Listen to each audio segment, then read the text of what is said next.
Ok. Eh bien, puisqu'on est en live, bonjour à ceux qui nous suivent sur les réseaux sociaux. Enchanté, je m'appelle Guillaume, je suis directeur commercial de Rocket Links. Et aujourd'hui, j'ai le plaisir d'être accompagné par Sacha, qui est expert netlinking chez Rocket Links également.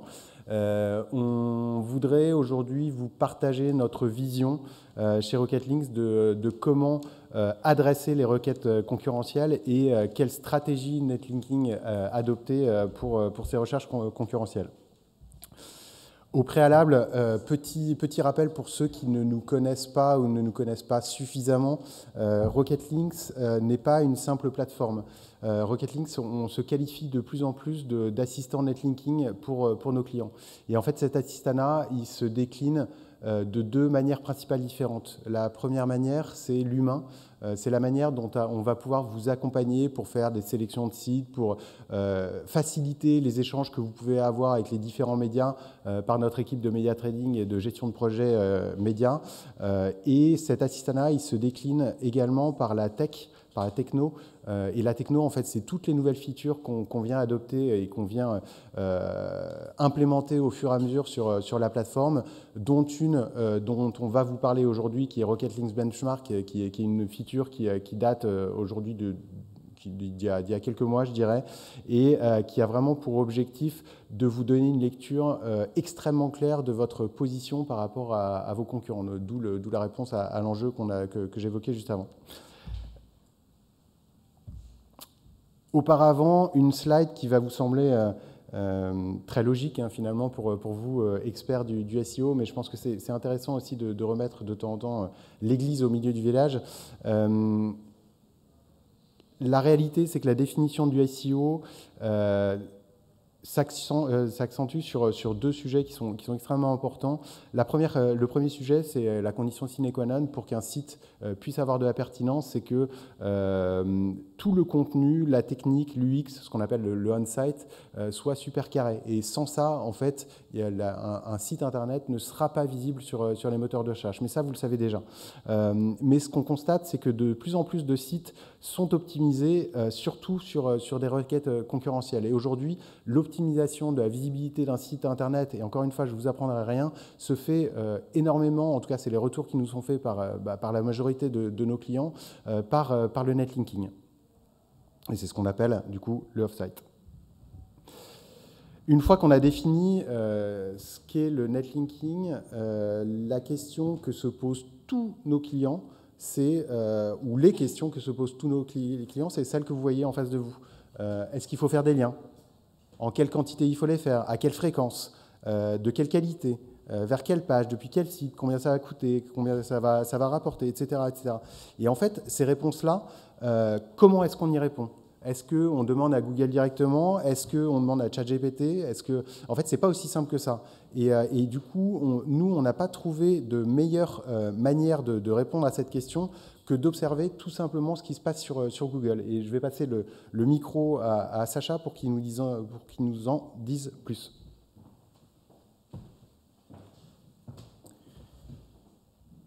Merci Guillaume. Quand on est SEO et qu'on commence à s'occuper de problématiques netlinking, savoir comment faire une stratégie, en général, on commence par taper les mots-clés qui nous intéressent sur Google.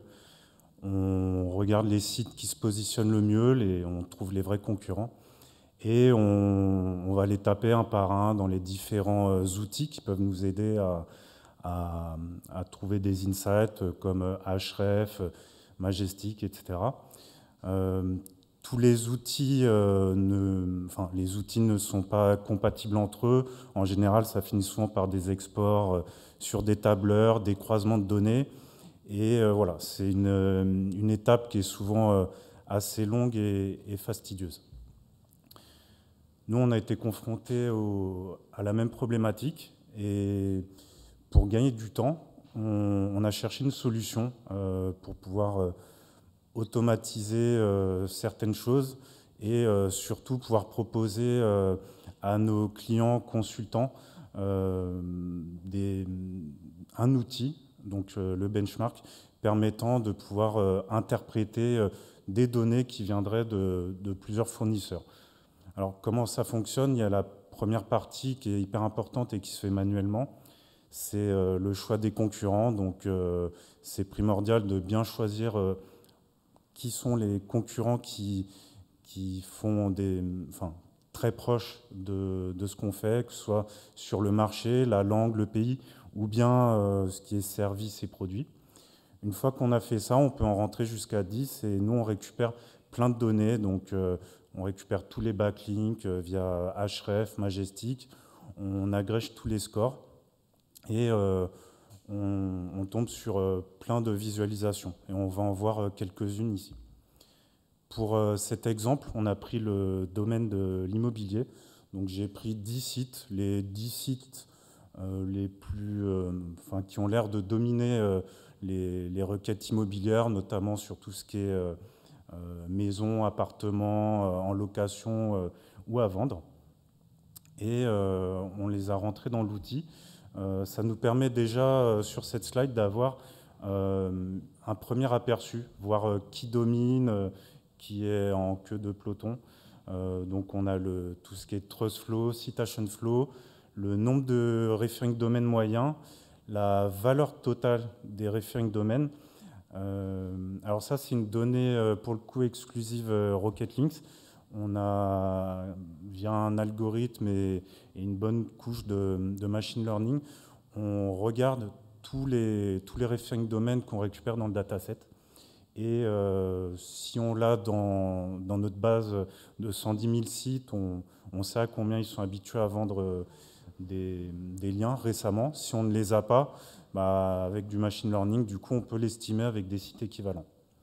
Et en deux dernières colonnes, on a du coup le trafic organique moyen mensuel et la valeur organique du trafic mensuel moyen. Ça, c'est une donnée Href. Pour résumer, c'est l'équivalent Google Ads pour avoir ce même trafic sur ces mots-clés. Et il y a une chose qui nous saute aux yeux dans ce cas-là, mais dans quasiment tous les benchmarks, c'est la corrélation qu'on peut avoir entre valeur des backlinks et valeur du trafic organique. Donc on voit ici que la valeur moyenne pour tous les concurrents est de 325 000 € environ pour la valeur des backlinks. En comptant un seul backlink par referring domaine, bien sûr, on a d'autres slides sur le benchmark plus poussés où on va compter tous les liens.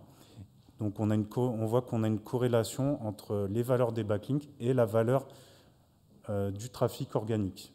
Et c'est une corrélation positive de 0,57. Il y a PAP qui casse un petit peu cette corrélation. Elle pourrait être très forte. J'ai fait le calcul sans PAP qui a beaucoup de dépenses et finalement pas tant de résultats que ça. Donc peut-être que quelque chose cloche chez eux, pas forcément au niveau du netlinking.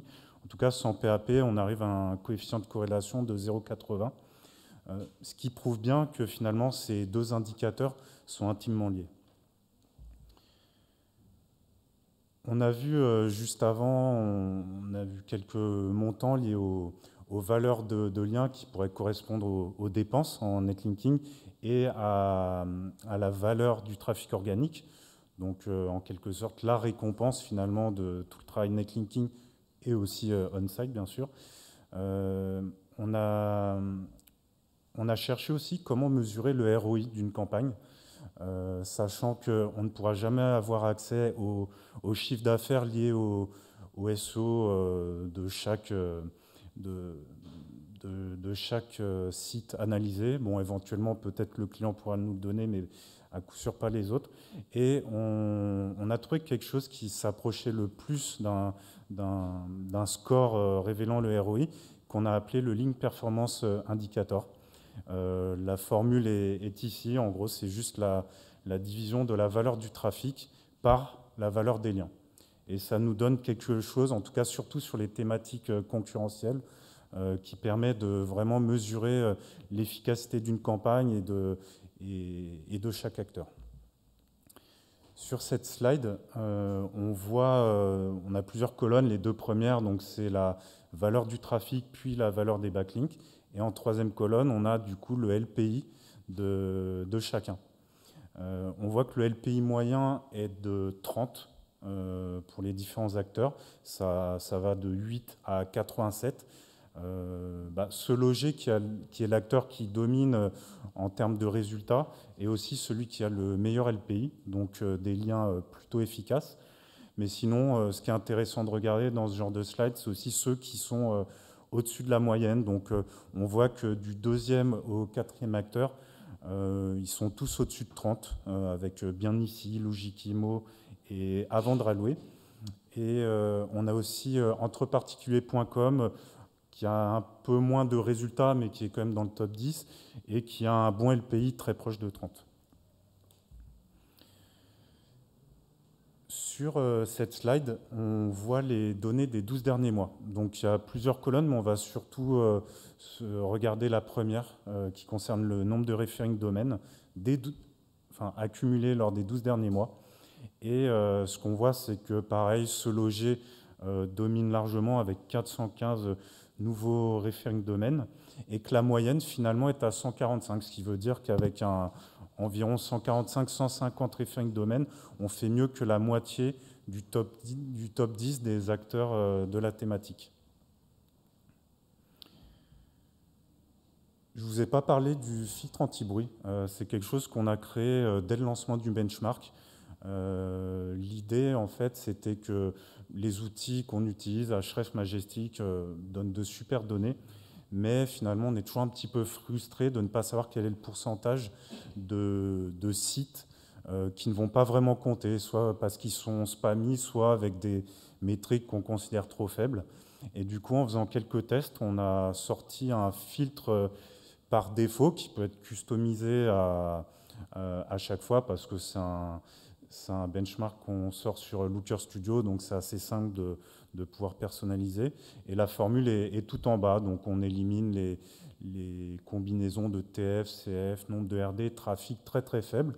Et même si c'est quelque chose de pas très sévère, ça élimine vraiment beaucoup de sites qu'on estime ne pas vraiment compter et qui ne devrait pas être une priorité quand on cherche à acquérir des liens. Ça pourra venir tout seul, bien sûr.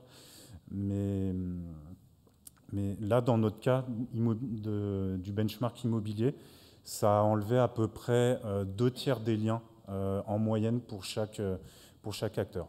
Des fois, ça va enlever que 30%, des fois, ça peut aller jusqu'à 80%, selon les thématiques et le degré de spam auquel sont confrontés les sites. Jusqu'à présent, on a parlé plutôt quantité de liens, mais bien sûr, il y a la qualité qui est tout aussi importante, comme vous le savez, et surtout la typologie de site. Sur cette slide, on voit par exemple, on a la petite légende avec le trafic de chaque referring domaine. La partie dorée, par exemple, tout à droite, représente la quantité de referring et le pourcentage aussi sur ce type de graphe de referring domaines qui font plus de 50 000 de trafic. La tranche juste après, plutôt beige, c'est 5 000 à 50 000 de trafic mensuel. Et après, c'est tout ce qui est inférieur à 5 000. Bien sûr, pour parler de qualité, il n'y a pas une seule métrique. Le trafic, c'est une des métriques, mais qui est plutôt efficace avec ce qu'on peut voir d'un site. Mais on n'aura pas le temps de toutes les voir sur cette présentation. Mais bien sûr, on propose la même chose pour le Trust Flow, le Citation Flow, le nombre de referring domaines et plein d'autres choses. Et ça permet d'avoir un aperçu déjà sur le site qu'on est en train d'analyser. Ici, dans cet exemple, on a mis Se Loger comme client fictif. Mais on voit que ce soit Se Loger, mais finalement un peu tout le monde est vraiment dans les normes statistiques au niveau de chaque tranche de site, en tout cas sur la partie trafic des referring domaines. Quand on parle netlinking, on a souvent tendance à penser nouvel article sponsorisé, mais bien sûr, il n'y a pas que ça. Il y a aussi les liens sur articles existants, sur les pages qui existent, et c'est quelque chose qui plaît vraiment bien à Google, dans le sens où ça permet d'être très naturel. Bien sûr, le web est fait en majorité de nouvelles pages, de nouveaux articles. C'est normal et c'est un bon signal qu'on ait des nouveaux articles qui, dès la publication, nous fassent un lien vers notre site. Mais en théorie, on doit aussi avoir, surtout si on est un nouvel acteur, des articles existants qui vont être mis à jour, par exemple dans le domaine de l'immobilier. Ça pourrait être des articles pas trop vieux qui listent les meilleurs sites d'annonces immobilières. Et si au moment de la publication, il y a 3 ans, notre site n'existait pas et qu'on est arrivé en attendant et qu'on devient vraiment un acteur sérieux avec un bon produit, on pourrait légitimement prétendre à avoir une mise à jour de l'article avec un lien vers notre site. Donc c'est la combinaison des deux qui envoie un bon signal auprès de Google. Nouveaux articles et liens sur articles existants. Sur cette slide, justement, on voit les données du trafic sur les pages qui nous font des backlinks. Et on voit qu'en moyenne, environ 5,5% des pages qui font des backlinks ont du trafic. Ça peut être de 1 à 9 selon les tranches que vous voyez en légende, jusqu'à plus de 100. L'idée, c'est de se dire que pour avoir un profil à peu près naturel, ici, dans le domaine immobilier, il faudrait qu'il y ait au moins 5% de nos pages faisant un backlink qui fassent du trafic. Alors là, je parle du trafic organique selon Ahrefs. Bien sûr, il y a probablement d'autres types de trafic, mais c'est de la data qu'on ne peut pas récupérer.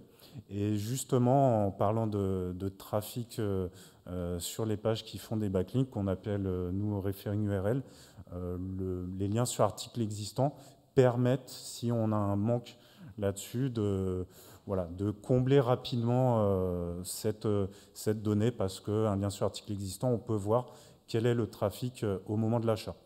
Mais bien sûr, même les nouveaux articles, si on fait une campagne d'1 an, en théorie, on est censé entretenir ces 5% dans 1 an qui auront toujours du trafic. Ce qui ne veut pas dire non plus qu'un lien sur une page qui ne fait pas de trafic n'apporte rien. C'est juste pour être dans les normes. On a un aperçu ici, en tout cas, des 10 plus gros acteurs de la thématique. Un autre type de lien aussi qui est assez utile, c'est tout ce qui est lien homepage et site-wide. Site-wide, par essence, il y a un des liens qui sera aussi sur la page d'accueil. C'est aussi un type de lien qui est vraiment très utile, surtout dans les thématiques concurrentielles. Ça ne va pas forcément passer autant de sémantique que des liens dans le corps de page, mais ça, en général, quand on les fait, surtout sur des sites d'autorité, ça va transmettre une partie de l'autorité à notre site. Par exemple, dans le domaine immobilier, ce serait logique que les différents acteurs soient linkés sur les salons de l'immobilier, en tout cas quand ils y participent en tant que sponsor. Et souvent, il y a un bloc sponsor qui peut être sur la page d'accueil. De temps en temps, ça peut être une page interne linkée en site-wide. Voilà, donc c'est quelque chose qu'on retrouve assez souvent, comme ça peut être aussi des sites d'agences partenaires qui vont mettre en avant sur quel site ils proposent leurs annonces en ligne, et souvent ce sera le type de site qu'on est en train d'analyser. Ici, sur cette slide, justement, on voit quelle est la proportion en bleu de referring domain qui font au moins un lien depuis leur page d'accueil, versus en vert ceux qui font des liens, mais pas du tout depuis leur page d'accueil. Et ce qu'il en ressort ici, c'est qu'en moyenne, 9,2% des referring domains font au moins un lien depuis la page d'accueil.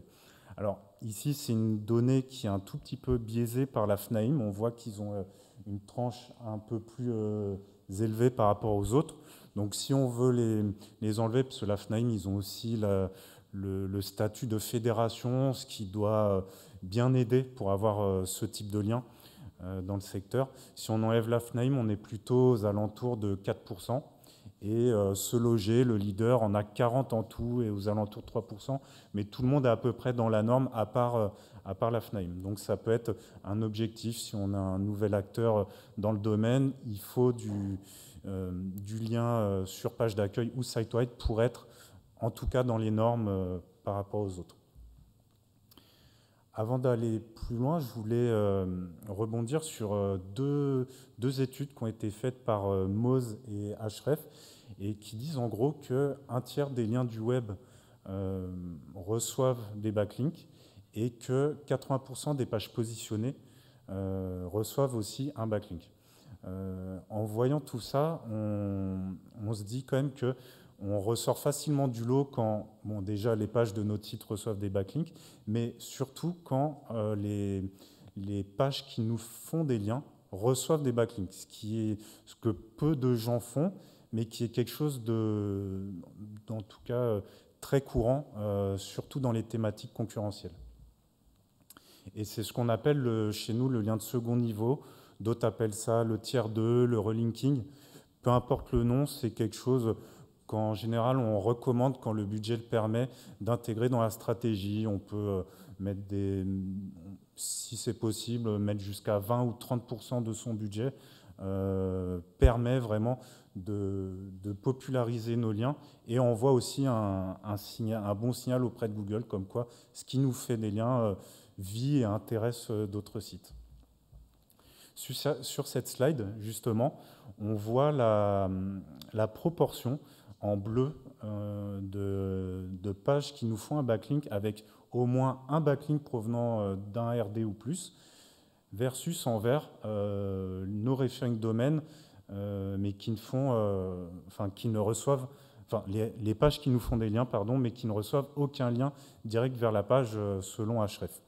Et pareil, là, on voit une donnée un petit peu biaisée sur la moyenne qui est de 62% des pages qui nous font un lien qui reçoivent elles-mêmes des backlinks. C'est biaisé, pourquoi? Parce que cette fois-ci, ce n'est pas la FNAIM qui est un peu hors norme, mais Le Figaro, enfin le sous-domaine immobilier de Le Figaro, qui pour une raison a la grande majorité de ces pages qui reçoivent des backlinks. Mais il suffit d'enlever ici Le Figaro des statistiques et on arrive, si on prend la médiane, à 21% des referring URL qui reçoivent un backlink ou plus, enfin depuis un ou plusieurs sites.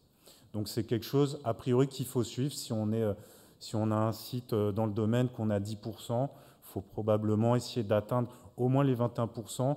Et nous, de ce qu'on voit sur plein de thématiques concurrentielles, c'est que c'est une donnée moyenne, 21%, ça peut monter jusqu'à 30%. Donc voilà, entre 20 et 30%, c'est quelque chose d'assez classique. Le mythe du lien unique. Alors, il y a aussi quelque chose qu'on entend souvent chez nos clients, enfin chez certains de nos clients, c'est le fait que recommander un lien sur un site qui nous en a déjà fait ne servirait à rien. Selon moi, c'est dû surtout au fait qu'on a tendance en SEO à regarder la métrique des referring domaines plus que la métrique des backlinks, parce que les backlinks, il suffit qu'un site fasse des milliers ou des millions de liens et la donnée est inutilisable, on ne peut pas se comparer aux autres. Alors que les referring domaines, voilà, c'est ce que tout le monde utilise, c'est beaucoup plus simple de se comparer par rapport à ça. Mais ce n'est pas pour autant que cette métrique est plus fiable, que recommander un deuxième lien ou un troisième lien ou plus sur un site qui nous en a déjà fait n'apporte pas. Une deuxième page, une troisième qui nous refait un lien, c'est du PageRank en plus vers notre site et ça apporte tout autant. Peut-être qu'avec des quantités plus élevées, Google va commencer à dévaluer un petit peu, mais c'est quelque chose qu'on recommande. Et même arriver à un certain stade, si on n'est pas en manque de liens, bien sûr au début c'est important d'avoir plein de nouveaux referring domaines, arriver à un certain stade, quand on a eu des liens chez un peu tout le monde, on considère, en tout cas chez Rocket Links, qu'il vaut mieux avoir un deuxième ou plusieurs liens sur un même média que se forcer à trouver des nouveaux referring domaines dont la qualité serait un petit peu désirable. Ou laissera désirer, pardon. Et là, justement, sur cette slide, ça permet d'illustrer ce que je viens de dire. On voit les referring domaines en bleu qui font des liens depuis un ou plusieurs liens depuis 2 de leur page ou plus, et en vert, les referring domaines qui font des liens depuis une seule de leur page. Et ce qu'on voit, c'est qu'en moyenne, c'est 25% des referring domains dans la thématique font deux liens ou plus. Donc ça peut être 2, 3, 4. On a une autre slide sur le benchmark qui donne plus de détails là-dessus. Mais voilà, la majorité, c'est souvent entre 2 et 4. Mais on a aussi une bonne partie à plus de 5, plus de 10, surtout dans les thématiques concurrentielles où, en général, il y a toujours un pool de sites, souvent des médias spécialisés dans la thématique qui, forcément, dès qu'on a une actu, un nouveau service, vont parler de nous à chaque fois et c'est quelque chose de totalement naturel. Maintenant qu'on a vu quel type de lien il faut faire, enfin, quelle quantité, quelle typologie de lien, il faut voir vers quelle page faire ces liens. Et sur cette slide, on a une première piste, en tout cas, comme vous savez, la page d'accueil est souvent la plus populaire sur un site. Bah, ici, en bleu, on a fait ressortir la quantité de referring domains qui font au moins un lien vers la page d'accueil, en bleu, et en vert, la quantité de referring domain qui fait un ou plusieurs liens, mais aucun vers la page d'accueil. Et on voit qu'en moyenne, ici, on a à peu près 50% des referring domains qui font au moins un lien vers la page d'accueil. Ça peut varier entre 40 et 60, 70% même pour entreparticuliers.com, mais on voit que pour être dans les normes, voilà, ça se joue entre 40 et 60%, et probablement si on est un nouvel acteur et qu'on reçoit 95% de nos referring domains qui linkent que des pages catégories, potentiellement Google ne va pas trouver ça parfaitement naturel, en tout cas par rapport aux références du secteur. Là, on a vu un échantillon de plusieurs visualisations. Bien sûr, on en a beaucoup plus, on en a une cinquantaine sur le benchmark. Je ne sais pas si vous avez des questions, mais avant ça, je vais laisser Guillaume poser la question. Oui, alors peut-être en conclusion, vous l'avez compris, en fait, plus une recherche va être concurrentielle, plus elle va trouver sa réponse dans la finesse d'une analyse et le produit qu'on a développé, la solution qu'on a développée chez Rocket Links, qui s'appelle Rocket Links Benchmark, s'adapte complètement à cet enjeu. On sera ravis de pouvoir en parler avec vous, soit sur le stand à l'issue de la conf, soit dans un futur plus ou moins proche. En tout cas, n'hésitez pas à nous solliciter sur la question. À propos de questions, est-ce que certains d'entre vous en ont? On fait la question bug et puis on pose la question. Eh ben, moi, j'en ai une du coup, qui est comment s'appelle l'indicateur mesurant le ROI du netlinking? On a dit, oh, tiens, c'est levé vite, c'est allé super vite derrière. Moi qui s'est levé, alors attention, peut-être, j'ai le mec, mais peut-être qu'il n'a pas la bonne réponse, on va voir. Ouais.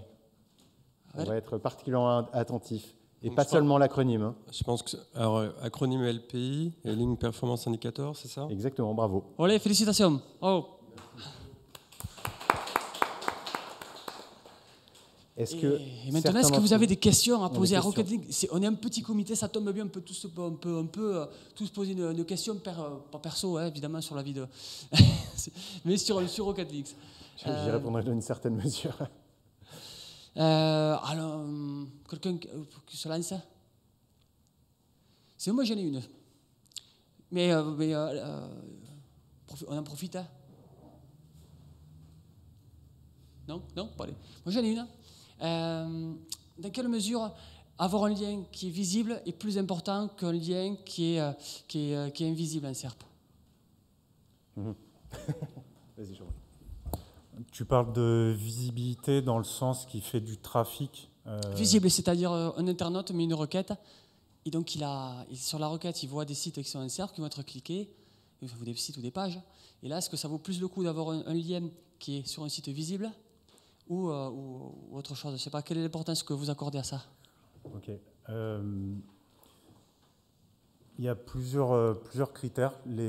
Un lien peut apporter en étant visible ou pas visible. Après, on sait que surtout récemment, le fait d'avoir un lien visible, donc depuis une page qui est lue par des vrais internautes et parfois même le lien cliqué, c'est un très bon signal qui est envoyé à Google pour bien prendre le lien en compte. Mais voilà, pour être visible, il faut être sur une page qui a qui a pour vocation à être visible auprès des internautes, à viser une intention de recherche peut-être pour avoir de la visibilité Google. Et certaines pages peuvent des fois ne pas avoir ce potentiel-là, mais être bien linkées depuis la page d'accueil et aussi envoyées. Ok. Comment vous mesurez la visibilité? La visibilité Alors la visibilité, pareil, des pages qui nous font un backlink, c'est ça? Si, ou en général? Oui, c'est avec des outils comme Href, par exemple, dont on se sert pour créer le dataset du benchmark. Ok, merci. D'autres questions? Bon, merci à tous pour votre attention. Merci à tous, on les applaudit, merci pour votre temps. Rendez-vous au buffet, c'est le meilleur moment de la journée.